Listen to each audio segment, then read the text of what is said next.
So guys आज के दिन मार्केट में बड़ी गिरावट है। ओपनिंग गैप डाउन हुई है। रीजंस उसके मैंने आप लोगों के साथ कल भी डिस्कस किए थे, आज भी डिस्कस कर दिए हैं। इस वीक के अंदर कई सारी चीजें आपको मार्केट से रिलेटेड मिल जाएंगी चार्ट पर। लेकिन केन्स टेक्नोलॉजी ने आज 3900 के नीचे का लो लगाया है। 3900 इंपॉर्टेंट क्यों है, इसका रीजन आपको मिलेगा पिछले वीडियोस में।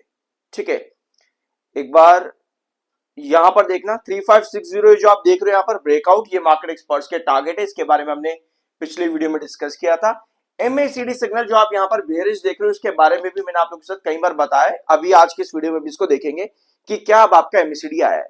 मेजर कंसर्न मार्केट का मेमोरी चिप और 3900 पर पहले मैं आपको लेकर के चलता हूं कि ये इंपॉर्टेंट क्यों है। 3900 का लेवल इंपॉर्टेंट इसलिए हो जाता है क्योंकि यहां पर स्टॉक ने पहले एक बढ़िया सा कंसोलिडेशन दे रखा है। एक बार रिवर्सल, दो बार रिवर्सल, तीन बार यहां पर कंसोलिडेट करने के बाद ही स्टॉक गिरा था। और रिसेंटली अगर आप देखोगे इसी हफ्ते भी 3900 काफी इंपॉर्टेंट लेवल रहा है। और एक बार फिर से 3900 पर आते ही एक छोटा रिकवरी यानी कि रिवर्सल आज के दिन केन्स टेक्नोलॉजी के अंदर बना है। अब अगर आप इसके चार्ट पैंट पर लंबा जाओगे थोड़ा सा यहां पर, तो आपको नजर आएगा कि 3900 पहले भी इंपॉर्टेंट बेस लाइन आपकी रही है यहां पे भी। और अगर आप 2024 के जुलाई में जाते हो तो आपको यहां पर भी 3900 काफी इंपॉर्टेंट दिखेगा, एक इंपॉर्टेंट लेवल। 3900 के ऊपर आता है 4200। ये दो चीजें मैं आपको क्यों बता रहा हूं, क्योंकि ये दोनों ही इंपॉर्टेंट कंसोलिडेटिंग जोन है। 3900 से 4200। अब आप कहोगे भाई 300 रुपए की रेंज है, इतने में तो कोई अपना अच्छा खासा प्रॉफिट निकाल देता है। यह बात हो रही है लॉन्ग टर्म ब्रेकआउट्स की। ब्रेकआउट दिलाने के लिए पुराने चार्ट्स का ट्रेंड फॉलो करना बहुत ज्यादा जरूरी है। जब भी स्टॉक ने ब्रेकआउट दिया है 4200 के ऊपर का, तब आपको 3900 से लेके 4200 के बीच में ब्रेकआउट मिला है। पिछले 2 साल की कहानी आपको यही बता रही है केन्स टेक्नोलॉजी के अंदर। यानी 4200 आपका ब्रेकआउट जोन है, 3900 आपका इस कंसोलिडेशन में क्रूशियल बेसलाइन आता है। वीडियो में यहां तक आ गए हो तो एक प्यारा सा सब्सक्राइब कर दिया करो, कंजूसी मत दिखाना प्लीज सब्सक्राइब करने में। ठीक है, सो अब आते हैं आपकी इंपॉर्टेंट अपडेट्स। यहां पर जो आप मेमोरी चिप देख रहे हो ना, ये हमने पहली बार डिस्कस करा था 12 जनवरी को। अब आप इस अपडेट पर आओ। Dependency on AI technology. आपकी सेमीकंडक्टर कंपनी या जो कंपनी चिप मैन्युफैक्चरिंग करती है या जो कंपनी सॉफ्टवेयर या टेक्नोलॉजी में काम करती है, यही एक रीजन है मार्केट में क्रैश का, ग्लोबल सेल ऑफ इस पूरे सेक्टर के अंदर, क्योंकि चिप्स का शॉर्टेज है। अब इस चिप्स का शॉर्टेज जो है या फिर high dependency on AI chips केन्स टेक्नोलॉजी में क्या खराबी लेकर के आएगा या अपॉर्चुनिटी लेकर के आएगा, ये both risk and opportunity create करता है केन्स टेक्नोलॉजी में। अब आप कहोगे भाई ये तो दोनों ही बातें हो गई, रिस्क भी है अपॉर्चुनिटी भी है। रिस्क किसी भी कंसर्न का हमेशा शॉर्ट टर्म में होता है, अपॉर्चुनिटीज मिलती है लॉन्ग टर्म में। जैसे कि अभी शॉर्टेज है, अभी शॉर्टेज है चिप्स की, तो एक रिस्क फैक्टर यहां पर बन जाता है। अब अगली अपडेट पर जब आप आते हो तो केन्स टेक्नोलॉजी ने रिसेंटली मेंशन किया है कि हमारा जो टारगेट है ना रेवेन्यू का, $1 बिलियन का हमारा टारगेट है फाइनेंशियल ईयर 28 तक। यानी कंपनी ने अपने एक लॉन्ग टर्म विजन दे दिया है, अपने आप का लॉन्ग टर्म गाइडेंस और साथ में कॉन्फिडेंस कंपनी ने शो किया है अपने ग्रोथ पोटेंशियल को लेकर के in electronics manufacturing services sector.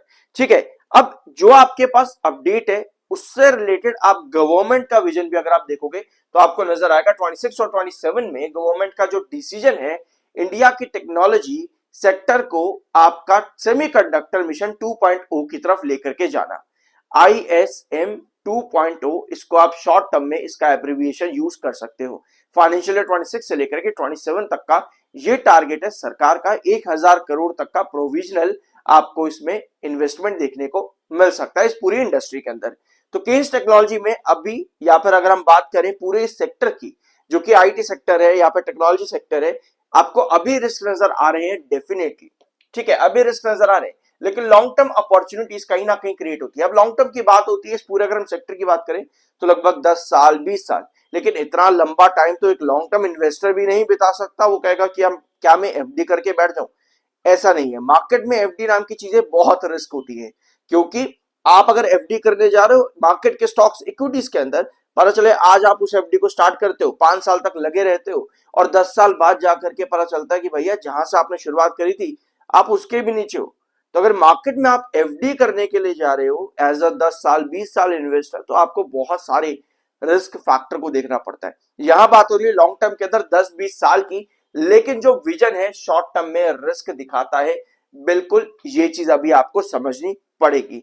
अगर आप बाकी की पॉइंट्स यहां पर देखोगे, पॉजिटिव इंपैक्ट्स क्या क्या है और ग्रोथ ड्राइवर्स क्या रहेंगे, वो आप यहां पर रीड कर सकते हो। Expansion into AI hardware, semiconductor focus, revenue target जो कंपनी के अभी मैंने आपको बताया $1 बिलियन का रेवेन्यू ग्रोथ कंपनी का है, ये टारगेट कंपनी लेकर के चल रही है।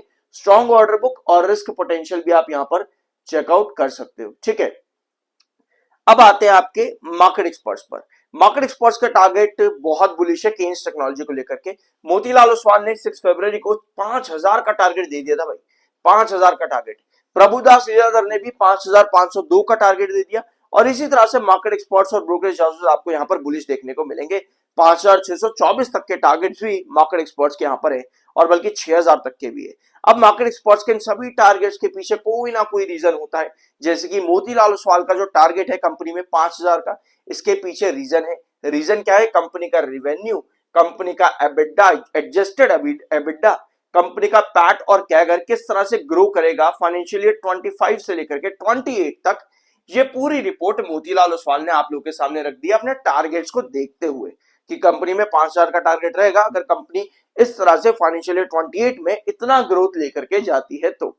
बट क्या ये टारगेट्स अचीवेबल पहले नहीं है? बिल्कुल है भाई, बिल्कुल पहले भी अचीवेबल है, बट कंपनी को और पूरे मार्केट को उस तरह से रिस्पॉन्स भी करना पड़ेगा। बायर और सेलर का डिफरेंस आज के दिन ज्यादा बड़ा नहीं है और 3900 पर गिर करके स्टॉक ने अच्छा रिकवरी बना लिया है। 61.5 का एमएफआई, 60 का आपका आरएसआई, टेक्निकल्स न्यूट्रल है। और ये रहा आपका एमएसीडी, अब आ चुका है पॉजिटिव जोन में। काफी बड़े एमएसीडी, लगभग 400 एमएसीडी से आप 98, और अब तो पॉजिटिव डे एमएसीडी आपका आ चुका है 9.9 के अंदर। तो अब आपका एमएसीडी फाइनली बुलिश जोन में आया है, जो कि अच्छी बात है। ठीक है, I am NISM certified, subscribe जरूर कर देना। अब आते हैं आपके शॉर्ट टर्म चार्ट पर। ठीक है, एक बार इसको जूम इन करते हैं यहां पे, फिर हम आगे बढ़ेंगे। स्टॉक में यहां पॉजिटिविटी क्या है, पहले तो इस चीज को समझना जरूरी है। चार्ट पैटर्न के ऊपर 3900, ये जो आपको ट्रेंड नजर आ रहा है 3900 का है, और ये है 4200। अब इस हफ्ते 4200 तो नहीं आया, लेकिन उसके पहले ही थोड़ी बहुत करेक्शन देखने को मिल गई, मार्केट रीजन एंड ऑल। ठीक है, अब 3900 के नीचे आज के दिन टच करते ही, और इस हफ्ते में 2 बार किया 3900 पर टच, आज के दिन भी टच किया और यहां पर भी टच किया।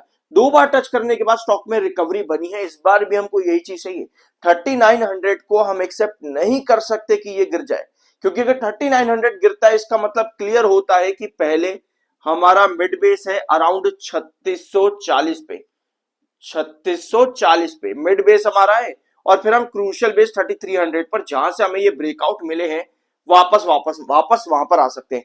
चार्ट्स अगर 3900 के नीचे कॉन्जिक्यूटिव इस तरीके से कैंडल अगर ड्रॉ कर देते हैं, जहां पर ऊपर की टेल लंबी और नीचे की टेल छोटी, या पर पूरी बॉडी रेड में कवर हो जाती है और लॉन्ग टर्म बेयरिश कैंडल बनती है, तो उस कंडीशन पर आपका 3900 ब्रेक डाउन होगा और आप वहां पे 3640 से लेकर के 3300 के बीच में गिर जाते हो। यानी फिर वहां पर आपका बेयरिश ट्रेंड कंटिन्यू होता है। जब तक आप 3900 के ऊपर हो तब तक आप चार्ट पर बुलिश हो, क्योंकि 7 EMA भी आपका भाई 3900 पर ही है। यानी कि इन ट्रेंड लाइंस के अलावा अगर आप टेक्निकल पॉइंट ऑफ व्यू पर देखोगे तो वहां भी 3900 आपका इंपॉर्टेंट ट्रेंड है। और अभी आपने लॉन्ग टर्म चार्ट पर देखा ही कि किस तरह से इस पूरे एरिया से स्टॉक में बार बार कंसोलिडेशन बनाने के बाद ब्रेकआउट मिला है। तो इस वजह से 3900 और 4200 7 EMA के अकॉर्डिंग, यानी कि टेक्निकल पॉइंट ऑफ व्यू से भी काफी ज्यादा पॉजिटिव हो जाता है। आई होप कि इस वीडियो में आपको कुछ नया जानने और सीखने को मिला होगा। सब्सक्राइब करने में कंजूसी मत किया करो। मिलता अगले वीडियो में।